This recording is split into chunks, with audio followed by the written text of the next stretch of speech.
Bien, ahora vamos a centrarnos en el marco normativo principal del mecanismo de obras por impuestos, que es la Ley 29.230, junto con sus modificaciones más recientes y el reglamento actualizado. Uno de los cambios más importantes incorporados por el decreto legislativo número 1534 es que el mecanismo se ha fortalecido a partir de dos grandes mensajes clave: la ampliación de las fuentes de financiamiento y la ampliación del alcance de lo que puede ejecutarse mediante obras por impuestos. En primer lugar, respecto al financiamiento, antes el mecanismo estaba bastante limitado. Las principales fuentes eran recursos como el canon, sobrecanon, regalías, rentas de aduanas y participaciones. Sin embargo, con esta modificación se incorporan también fondos adicionales, recursos directamente recaudados y, en general, recursos provenientes de impuestos nacionales. Esto permite que más entidades públicas puedan acceder al mecanismo con mayor capacidad financiera. Pero además también se amplió el alcance. Anteriormente, obras por impuestos se aplicaba principalmente a proyectos completos de inversión pública. Hoy, en cambio, el mecanismo puede utilizarse también para IOARR, es decir,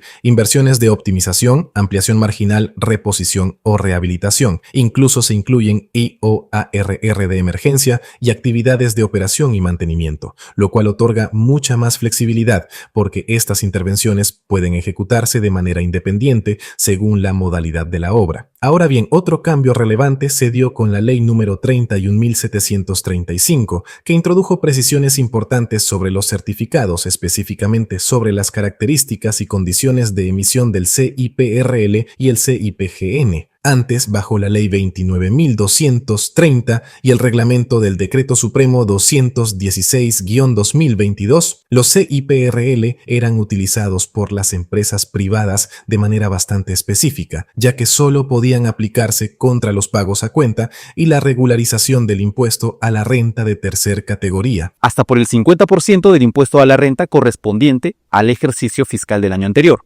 El Tesoro Público reconocía el 2% adicional anual al 50% de la renta, del impuesto a la renta, ¿no?, para los CIPREL emitidos y no utilizados.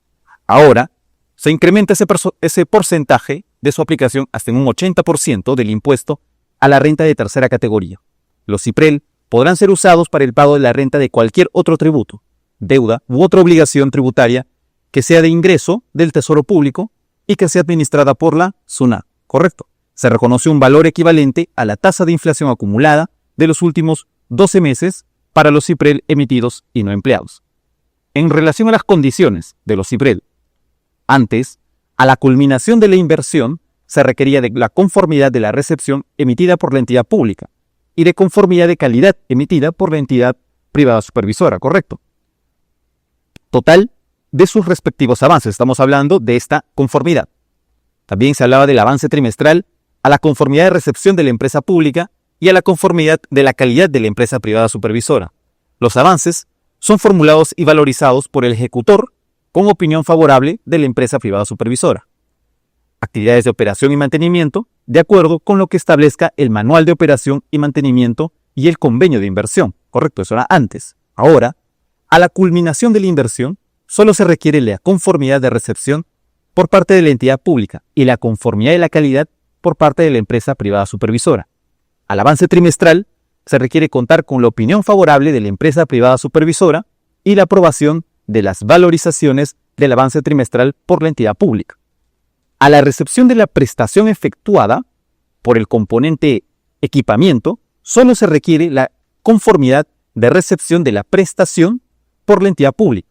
Es el caso que el componente del equipamiento sea el componente mayoritario de la inversión, ¿correcto? Y en lo referido a las actividades de operación y o mantenimiento, siguiendo el mismo criterio que su predecesor, la evaluación es responsabilidad de la entidad pública. Vayamos ahora, correcto, a las medidas incorporadas por la Ley 31.902. Es importante destacar que se habilitó el supuesto de que exista una modificación o variación del monto de inversión del convenio durante la ejecución de los proyectos, ¿ok?, cuando no se cuente con un expediente técnico aprobado. Vale decir, antes, el monto de las variaciones o modificaciones del convenio al convenio durante la fase de ejecución del proyecto no debían exceder el 30% del monto total de la inversión, en caso cuente con expediente técnico aprobado. ni del 50% del monto total de la inversión en caso no cuente con expediente técnico aprobado, sin contar, obviamente, con el monto de supervisión en ambos casos. Ahora, se estableció que durante la elaboración del expediente técnico o documento equivalente, se incrementará hasta un 50% del monto total de la inversión del convenio inicial y luego, durante la ejecución física, otro 50% del incremento del monto considerado en este expediente técnico o documento equivalente. Con otras reglas incorporadas, encontramos que las variaciones en ambos casos no se consideran en el monto de supervisión, ¿ok? El porcentaje de variación que no fuera utilizado hasta la aprobación del expediente técnico no es acumulable con el porcentaje de variación que pueda efectuarse durante la ejecución física. O con eso, se pueden superar los límites indicados solo con la finalidad de cuidar la salud, la seguridad y la vida humana, y siempre que no se haya producido como consecuencia de hechos sobrevenidos a la suscripción del convenio que no sean atribuidos a las partes. Asimismo, se habilitó la ampliación del uso del FONCOR como fuente de financiamiento para las entidades públicas, autorizando esto en su uso para el servicio de deuda como operación oficial de crédito, así como establece medidas que aprueben su operatividad e implementación. ¿Ok? Vamos a ver. El FONCOR tiene un componente, un espíritu de compensación. Me explico. Los gobiernos subnacionales, que no suelen recibir, como reciben un monto mayor, no suelen recibir estos financiamientos del FONCOR, en tanto que los recursos que tienen del canon puede ser menor. Entonces, al momento de establecer los topes de capacidad anual, esa norma era un poco limitativa. Ahora se ha ampliado, pues, ¿no? Con esto de los FONCOR. ¿Ok? Entonces, el uso del FONCOR como operación de crédito se emplea para financiar o cofinanciar inversiones de impacto regional, bajo el mecanismo de obras por impuestos, que contribuyan con el cierre de brechas de la infraestructura o acceso a servicios públicos, alineado con los planes de desarrollo concertado en el marco de la normativa Invierte.p. Del mismo modo, las regiones que no contaban con topes, o en su defecto contaban con topes reducidos, ahora podrán contar con el recurso del FONCOR en el cálculo de sus límites del CIPREL, del convenio, ¿ok?, respectivos, incrementando así el monto de los topes máximos de capacidad anual para la ejecución de los proyectos. Muy bien, esas han sido las modificaciones que se podrían decir, grosso modo, a la ley. Pero vayamos ahora al reglamento, el cual se estipula en el Decreto Supremo 011-2024. Vayamos a analizar que se realizan adecuaciones a las características de los CIPREL y de los CIPGN, ¿no?, en relación a los que emite el Tesoro Público, los tributos en los que se aplica y las condiciones para su emisión. ¿Ok? Las características del CIPREL o CIPGN se precisa que ahora, ¿no?, estos convenios tienen un carácter negociable en relación a los tributos en los que se aplica el CIPREL o CIPGN. En el CIPREL se aplica, además de los pagos a cuenta del impuesto a la renta de tercera categoría, se aplica pues al impuesto selectivo al consumo, impuesto a la renta, impuesto temporal a los activos netos, impuesto especial a la minería e impuesto al consumo de bolsas de plástico incluso. Se precisa además, ¿ok?, 1, que el porcentaje del 80% del impuesto a la renta calculado para la ampliación del CIPREL, ¿ok? Y número 2, el reconocimiento de la tasa de inflación acumulada para el uso del CIPREL emitidos y no empleados. Esto es un tema que fue discutido, ¿no?, en la mesa ejecutiva. De modo que con la participación de la SUNAT, ello garantiza una implementabilidad y o operatividad teniendo en cuenta algunos impuestos, como el IGB, que van de la mano del impuesto al consumo municipal de promoción municipal, ¿no?, resultando un poco complicada su administración. ¿Ok? Prosigamos. Respecto a las condiciones de la emisión de los CIPREL, CIPGN, decimos, ¿no?, para emitir el CIPREL, a la culminación de la inversión, se debe contar con la conformidad de recepción emitida por la entidad pública y conformidad de calidad emitida por la empresa privada supervisora. Estamos en las condiciones, ¿ok? También, para emitir el CIPREL que considere el avance trimestral, se debe contar con la aprobación de las valorizaciones que la entidad pública haya aprobado, previa opinión favorable de la entidad privada supervisora.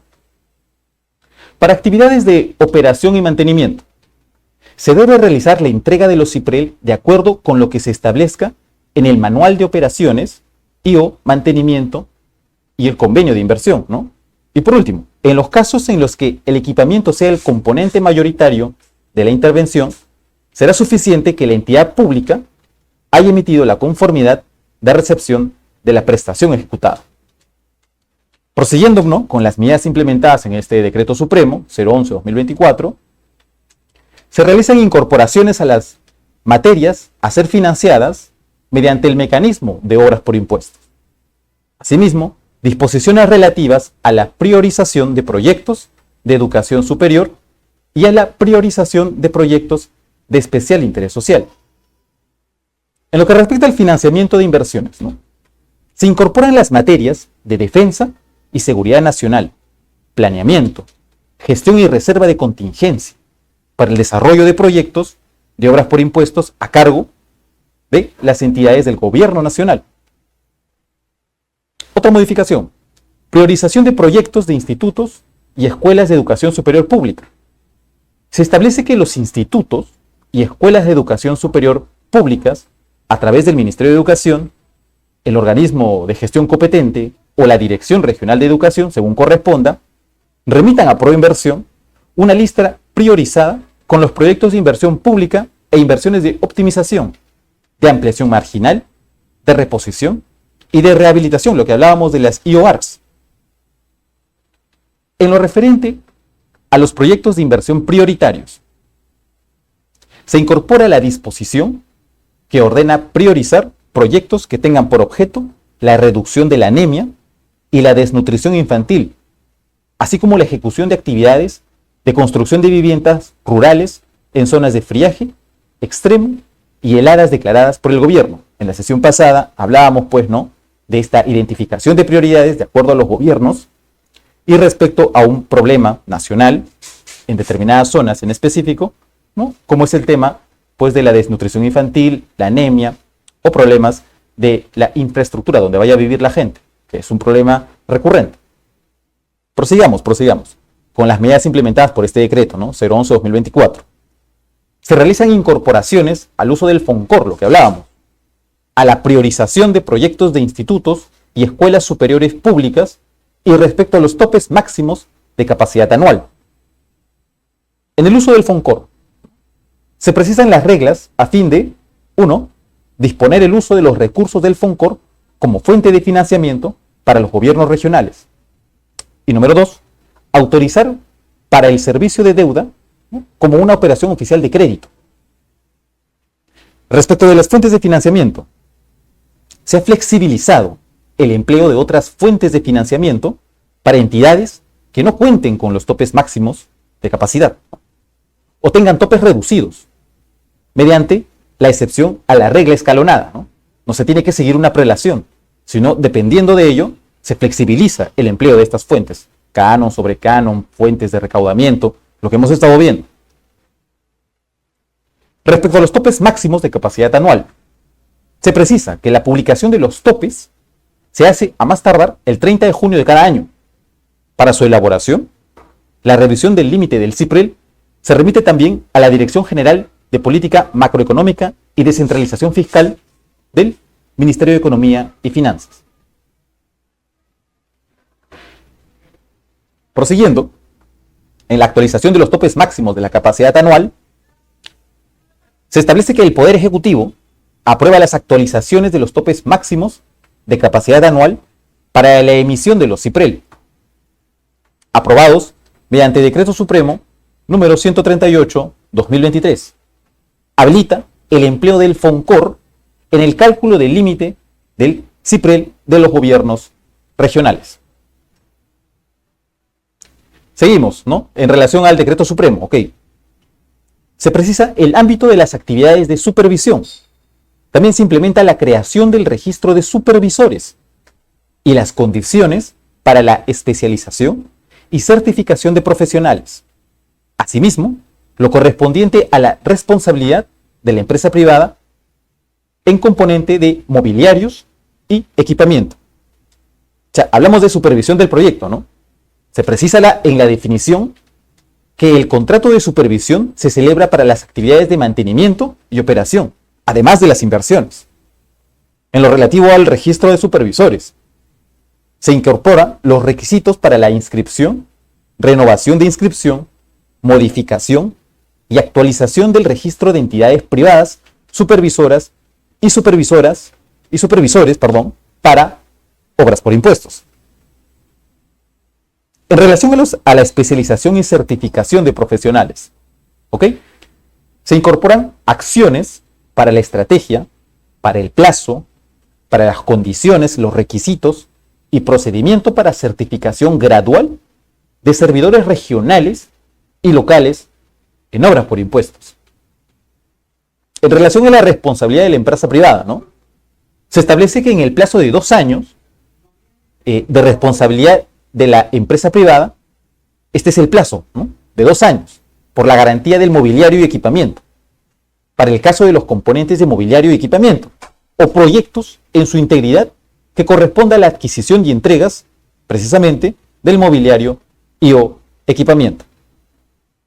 También se implementan medidas relacionadas con el reconocimiento de las inversiones, variaciones del monto de inversión, vale decir, las variaciones o modificaciones al convenio de inversión son reconocidos por la entidad pública conforme lo dispuesto en la tercera disposición complementaria final de la Ley 29.230.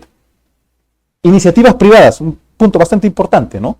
Se tramitan considerando las disposiciones establecidas por el Sistema Nacional de Programación Multianual y Gestión de Inversiones, para el reembolso de los costos de elaboración de la ficha técnica y del estudio de preinversión. Se considera hasta un 2% y hasta un 5% para el manual de operaciones y mantenimientos, hasta el 1%, y para el expediente técnico se ha incrementado el porcentaje de 1 a 5%. También encontramos modificaciones al convenio y suspensión del plazo. Las solicitudes de modificaciones al convenio de inversión por cambios en la participación del consorcio se atienden 15 días hábiles, con silencio positivo. La suspensión del plazo de ejecución se puede formalizar a través de un acta. Se amplió el plazo de 5 a 10 días hábiles para que la entidad pública resuelva y notifique su decisión a la empresa privada sobre la solicitud de ampliación del plazo, también con un silencio positivo administrativo. Respecto a mayores trabajos de obra, se amplía el plazo de 1 a 3 días para que la empresa privada supervisora comunique a la entidad pública la necesidad de elaborar el expediente de los mayores trabajos de obra, luego del registro en el cuaderno de obra por parte del ejecutor. El reconocimiento de la inversión considera como máximo la valoración económica de las prestaciones no ejecutadas, siempre que hayan sido sustituidas por prestaciones alternativas previamente autorizadas. ¿Ok?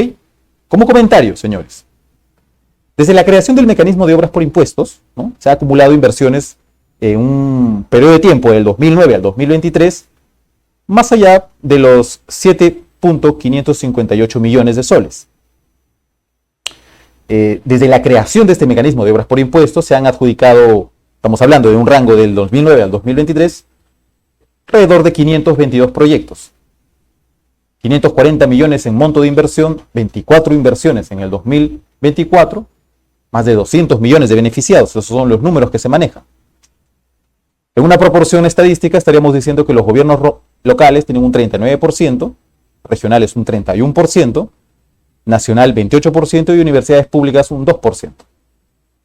Asimismo, también como comentario, en un rango del 2009 al 2023, los departamentos con mayor monto de inversión vienen a ser Ancash, Arequipa y Cusco, ¿no?, por 3.406 millones de soles. Pues bien, en el año 2025 ha surgido modificaciones a través de la ley 32.460. ¿Correcto? La modificación más reciente. Con el mismo se modifican los artículos 2b, el artículo 5, 7, 11, 13, 16 y 17, así como las disposiciones complementarias y finales, primera y 17ª de la ley 29.230. Entonces, encontramos como principal objetivo, ¿no?, de estas modificaciones de la ley 32.460, es la de expandir el alcance del mecanismo de obras por impuestos, de acuerdo al cuadro que hemos visto, ¿no? Hay que expandirlo, que llegar a más peruanos. Esa es la idea. Se fortalecen los impuestos. ¿Ok? La participación del gobierno nacional. 1. 2. Seguridad del pago de la empresa privada. Número 3. El uso de nuevas fuentes de financiamiento. Y 4. La incorporación de servicios y planificación territorial. No solo las obras, ¿ok? Vamos a hablar de cambios estructurales. Podemos decir como primer hito un ingreso considerable del gobierno nacional. Encontramos dentro de las modificaciones que se autoriza expresamente a las entidades públicas del gobierno nacional, en el marco que le corresponda, conforme al grupo funcional del cual es responsable, a ejecutar proyectos, IOR, inversiones de emergencia, en el marco del Sistema Nacional de Programación Multianual y Gestión de Inversiones, ¿ok?, la cual permite desarrollar actividades de operación y mantenimiento. Para tal efecto, ojo, la Dirección General del Tesoro Público emite el certificado del CIPGN, cuya finalidad es la de cancelar el monto que ejecute la empresa privada que suscribe el convenio de inversión. Cabe precisar, esta modalidad de ejecución no constituye una operación oficial de crédito, por lo que no constituye una deuda pública. Mediante resolución, es preciso indicar, el titular de la entidad realiza la priorización de inversiones, incluidos aquellos que se refieren a investigación aplicada y o innovación tecnológica, ¿no? Habla sobre el equipo técnico, estábamos refiriendo la sesión pasada, como requisito para iniciar la convocatoria de la empresa privada que suscriba el convenio de inversión. La entidad pública otorga previamente la certificación presupuestaria a tener en consideración, ¿ok? Entre otros aspectos, se financia el CIPGN con fuentes de financiamiento de recursos ordinarios, directamente recaudados, y recursos determinados, previstos en el presupuesto institucional aprobado por la entidad correspondiente, ¿no? Se sostiene entonces y refuerza la idea que no hay endeudamiento, lo que reduce son riesgos fiscales y constitucionales. Segundo hito a tratar, ¿no?, dentro de lo que habíamos dicho de los estructurales cambios más importantes: seguridad de pago a la empresa privada. Estaríamos hablando con ello de una emisión forzada, señores, del CIPREL y del CIPGN. De modo que si la entidad pública incumple y no solicita la emisión del certificado, se autoriza al Ministerio de Economía y Finanzas, a través de la Dirección General del Tesoro Público, realice los registros presupuestarios y financieros necesarios para la emisión de estos certificados, CIPREL, CIPGN, hasta por el monto total que haya asumido la empresa privada. Si la entidad pública no responde en el plazo, el Tesoro de todas maneras debe emitir el certificado. Se activa para ello, pues no, en ese caso, responsabilidades administrativas por parte de la entidad pública, destacando como una de ellas que el acuerdo del Consejo Regional o del Consejo Municipal o resolución del titular del respectivo pliego del Gobierno Nacional que aprueba la lista de priorización de inversiones debe incluir la autorización para que la Dirección General del Tesoro Público emita y entregue los referidos certificados ante dicho incumplimiento. En el supuesto del incumplimiento, ¿no?, este supuesto de incumplimiento, se habilita, pues no, como los actores que habíamos tratado en la sesión anterior, a la Contraloría General de la República iniciar un procedimiento contra funcionarios públicos que correspondan en este retraso. Con ello, pues, reducimos drásticamente el riesgo político y burocrático para el privado, para la empresa privada. Tercer hito. Se considera un uso más flexible del CIPREL, ¿ok?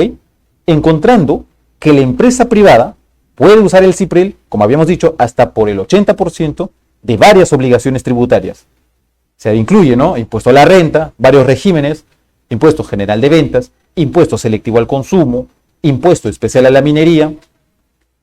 Como habíamos mencionado, ello no corresponde a una prelación para la aplicación de este certificado del CIPREL.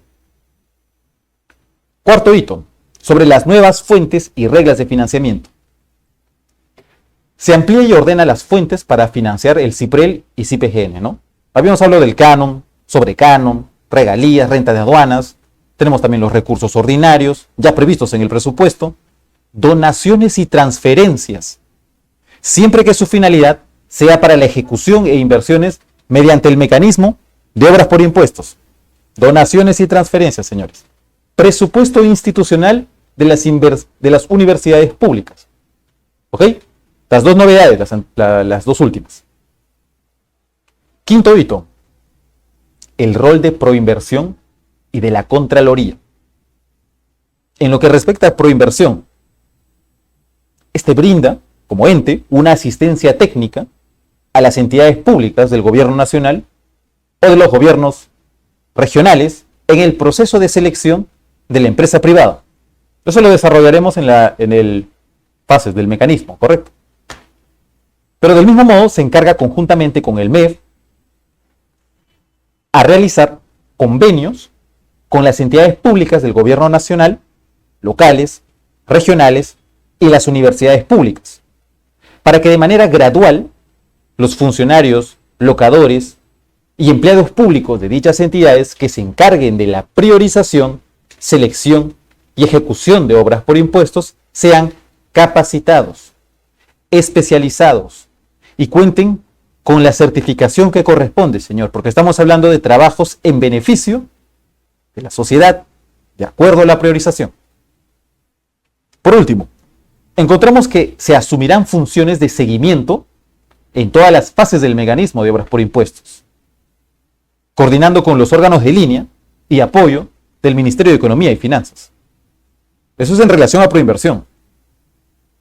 En relación a lo que respecta a Contraloría, conforme a la modificación de la primera disposición complementaria y final, emite dicha entidad un informe previo, no vinculante, previo, el cual solo podrá versar sobre aquellos aspectos que comprometan la capacidad financiera del Estado, de conformidad con el inciso 1 del artículo 22 de la Ley 27.785, esto es, la Ley Orgánica del Sistema Nacional de Control y de la Contraloría General de la República. Esto es en relación a las modificaciones de la ley, del reglamento, ¿no? Hemos hablado de las modificaciones del reglamento. Vayamos a desarrollar un poco sobre el sistema InvierteP y la vinculación con obras por impuestos. Sistema InvierteP, conocido como el Sistema Nacional de Programación Multianual y Gestión de Inversiones. Dicho sistema reemplazó el tradicional Sistema Nacional de Inversión Pública, por sus siglas, SNIP. Entonces, este Sistema Nacional de Programación fue creado el 1 de diciembre del 2016 mediante el Decreto Legislativo 1252, entrando en vigencia el 15 de febrero del 2017, un día después de la publicación del reglamento. ¿Okay? Buscaba dicho sistema de inversión pública ser más inteligente, ayudar a reducir estas brechas en la infraestructura, elaborar adecuadamente los estudios de preinversión, a reducir los tiempos para formular y evaluar el seguimiento de las obras realizadas. Entonces, los componentes son 4 fases, ¿ok? Programa multianual de inversiones, formulación y evaluación, ejecución y financiamiento. Programa o programación multianual de inversiones, PMI por sus siglas.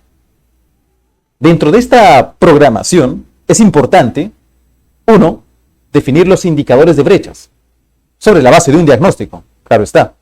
Y 2, realizar la programación multianual, mínimo con 3 años, ¿no?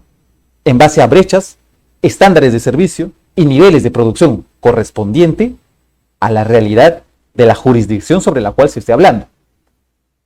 Número 2. Formulación y evaluación. En esta etapa se elaboran las fichas técnicas o estudios de preinversión, así como también se evaluará y registrará el proyecto en el banco de inversiones. La OPMI sectorial es la encargada de recomendar aquellas tipologías de proyectos que pueden estandarizarse. Los proyectos no estandarizables requerirán estudios de preinversión, ¿ok? En el componente número 3, ejecución.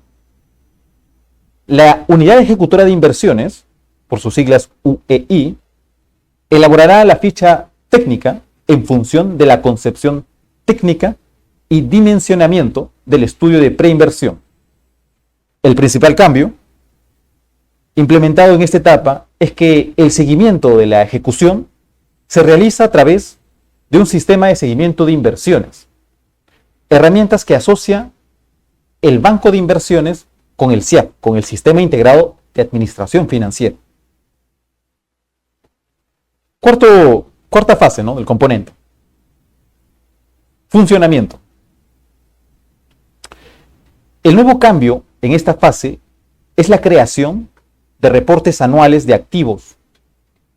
¿Ok? Creación de reportes anuales de activos. Los titulares de los activos incluidos en el PIM deben reportar anualmente su estado a la OPMI del sector del gobierno regional o gobierno local, ¿ok?, respectivamente. La evaluación ex post de los proyectos está a cargo de la Dirección General de Programación Multianual de Inversiones, que tiene la facultad de publicar el listado de proyectos que deberían ser evaluados cada año por la OPMI del sector del gobierno local y gobierno regional, estableciendo previamente los criterios de evaluación. En cuanto a las características del sistema, vamos a hablar de 4. Eficiencia. Esta es influenciada, al menos formalmente, por su mayor asistencia técnica en la etapa de preinversión, a una programación estratégica de la inversión pública, y su seguimiento y la mejora de procesos para evitar trabas burocráticas. Primera característica, eficiencia. Segunda, transparencia. Esto quiere decir que la información pública siempre va a ser eso, información pública. Esto permite monitorear la ejecución del gasto de manera agregada y a un nivel de detalle. Tercera característica del sistema, institucionalidad.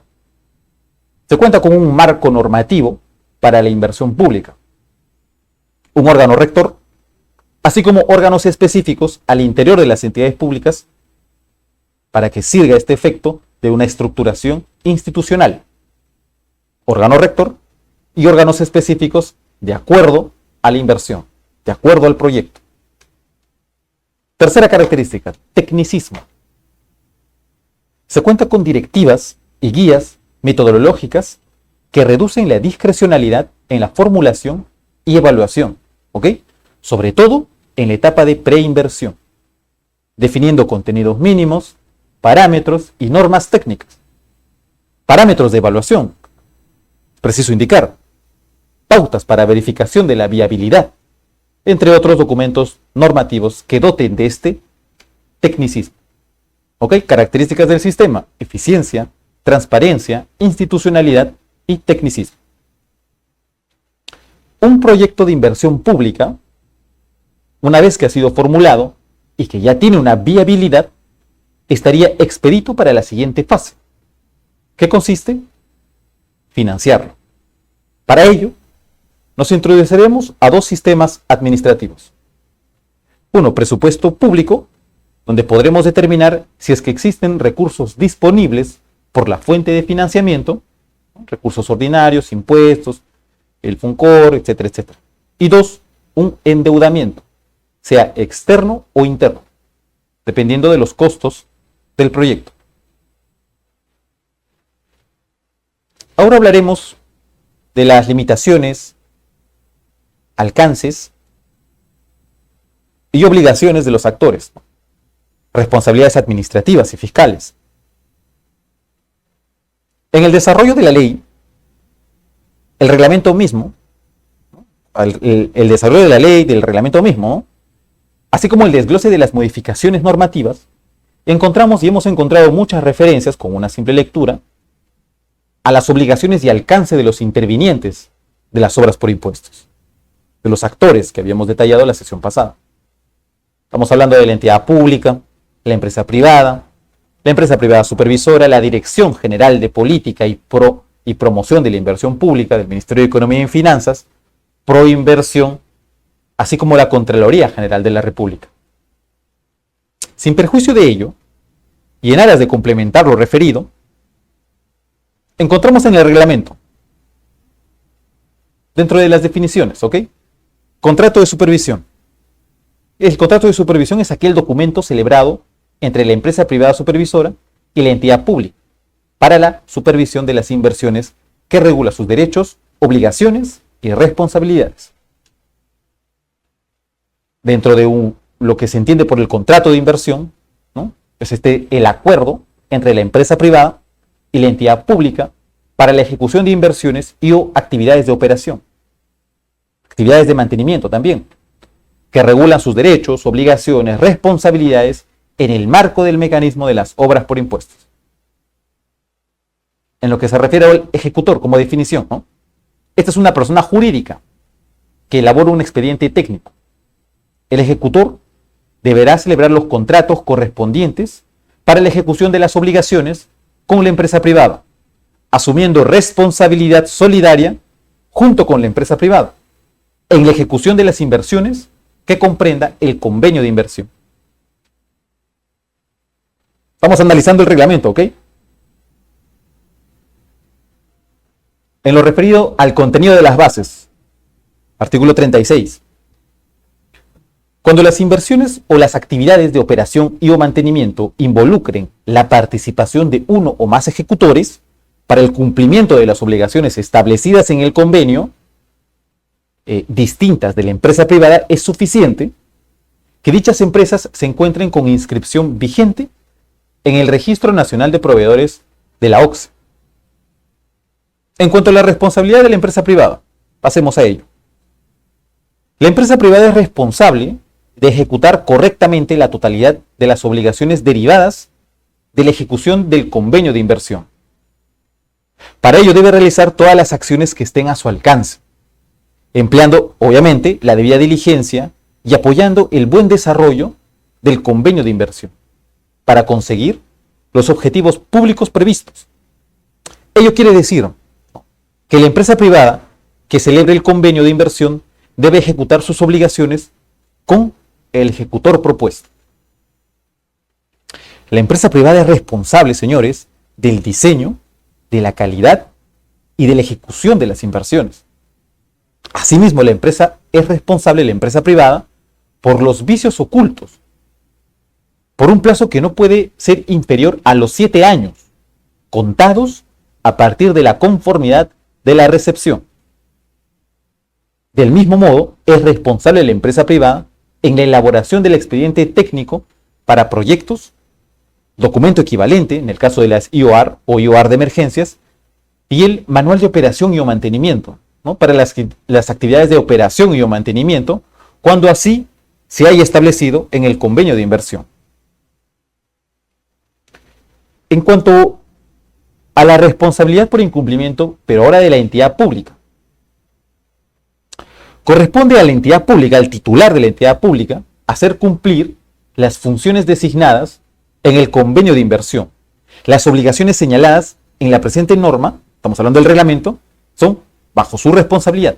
El titular de la entidad pública tiene ese deber de hacer cumplir estas funciones, tanto del convenio como de la ley, como de la norma.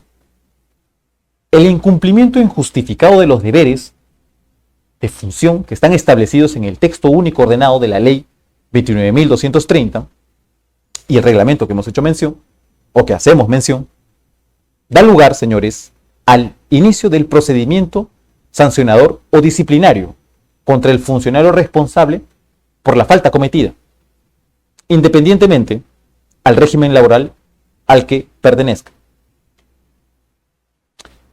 En lo relacionado a la responsabilidad por incumplimiento de la empresa privada y aplicación de penalidades. En el supuesto de retraso injustificado de la empresa privada en la ejecución de sus obligaciones derivadas del convenio de inversión, la entidad pública le aplica automáticamente una penalidad. Esta penalidad se genera automáticamente por cada día calendario de retraso injustificado en la ejecución de cada una de las obligaciones establecidas en el convenio de inversión, como son elaboración del expediente técnico o el documento equivalente en relación pues a la IOAR o IOAR de emergencia. El convenio de inversión establece las penalidades aplicables a la empresa privada por el incumplimiento injustificado de las obligaciones a su cargo. Las mismas que deben ser objetivas, deben ser razonables, deben ser congruentes como en el objeto materia del convenio de inversión. El hecho de que la entidad pública no supervise los procesos, no examine a la empresa privada de cumplir con sus obligaciones, ni de la responsabilidad que le pueda corresponder, según las disposiciones del presente reglamento, no la libera de ello. La supervisión que deba hacer no libera de esta responsabilidad de la empresa privada. En referencia a las penalidades aplicables a la entidad privada supervisora, estas deben ser objetivas, ¿no? Me estoy refiriendo a las penalidades. Deben ser razonables, deben ser congruentes con el objeto del contrato y encontrarse detalladas en las bases. La entidad pública es responsable por la correcta y oportuna aplicación de las penalidades. En el caso que la entidad privada supervisora incumpla injustificadamente sus obligaciones contractuales, la entidad pública le aplica automáticamente una penalidad por cada día de retraso injustificado en la prestación. Entonces, señores, hemos hablado un poco de las limitaciones, de los alcances, obligaciones, ¿no?, de los actores, responsabilidades administrativas y fiscales.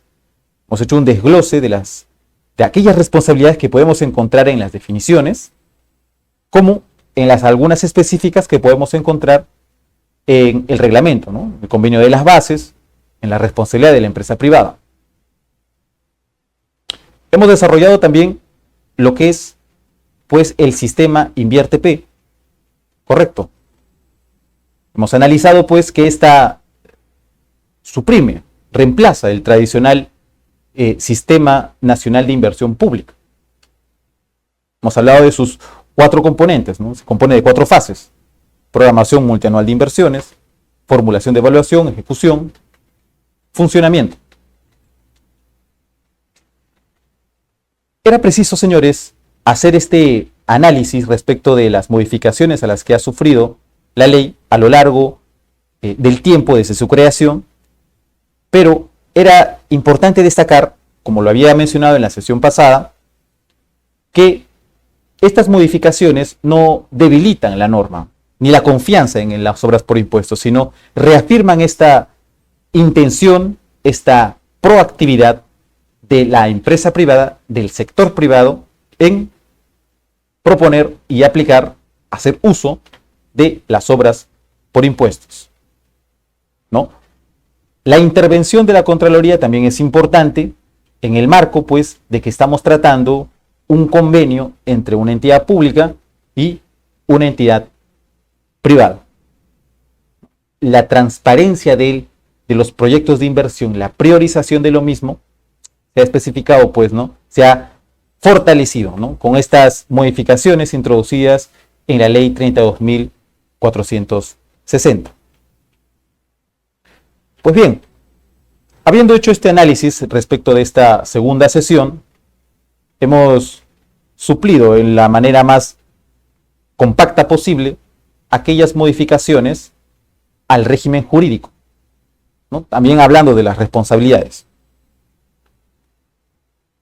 Doy por finalizada esta segunda sesión y quedo atento a las preguntas que quizás se puedan realizar. A continuación, contestaremos algunas de las preguntas de nuestros participantes. Erika Sánchez nos pregunta: quisiera saber en qué consiste la iniciativa privada y la iniciativa pública. Muy buena pregunta, ¿no? ¿En qué consiste la iniciativa privada? En obras por impuestos, la diferencia está en quién propone el proyecto.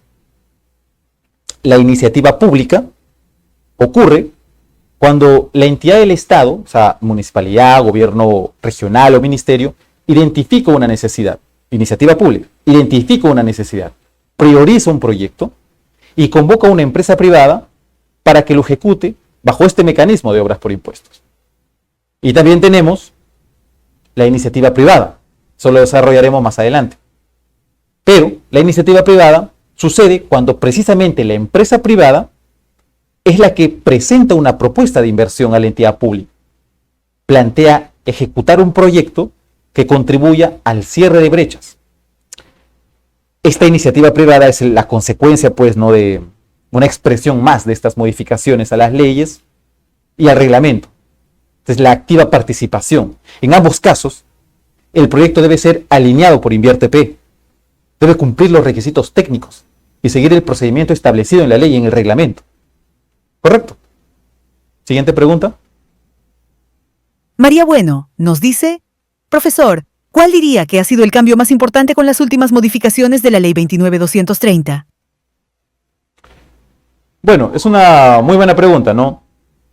El cambio más importante de las últimas modificaciones.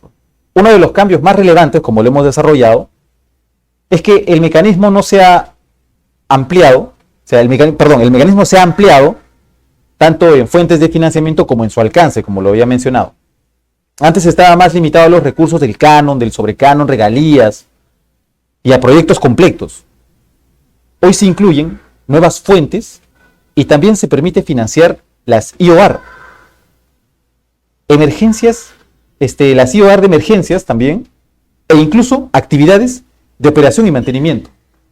Esto hace que las obras por impuestos sea más flexible y aplicable, como lo habíamos mencionado. Una siguiente pregunta. Elmer Figueroa consulta: ¿qué es exactamente el CIPRL y cómo beneficia a la empresa privada?